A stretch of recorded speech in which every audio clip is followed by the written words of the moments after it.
Remember, the particle. の。これは傘です。これはジョンさんの傘です。これは傘です。これはマリアさんの傘です。これは傘です。これはマイケルさんの傘です。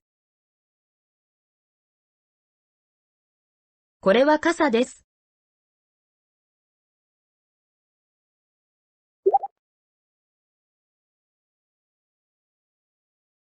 Remember, the question word. 誰？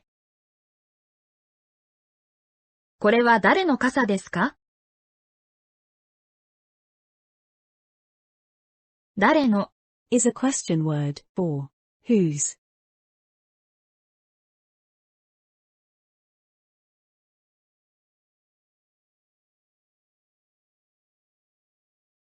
これは誰の傘ですか？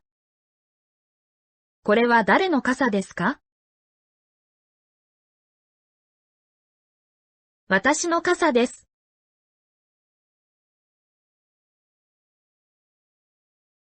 Ask who these items belong to.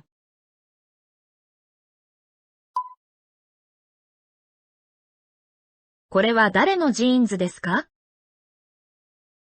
マイケルさんのジーンズです。私のジーンズです。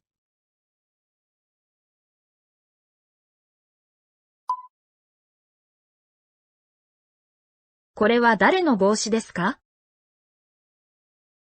ジョンさんの帽子です。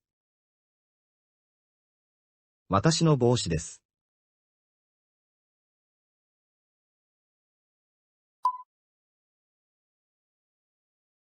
これは誰の靴ですか？マリアさんの靴です。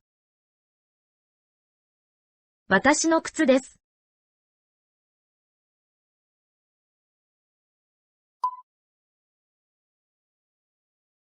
これは誰の財布ですか？陽子さんの財布です。私の財布です。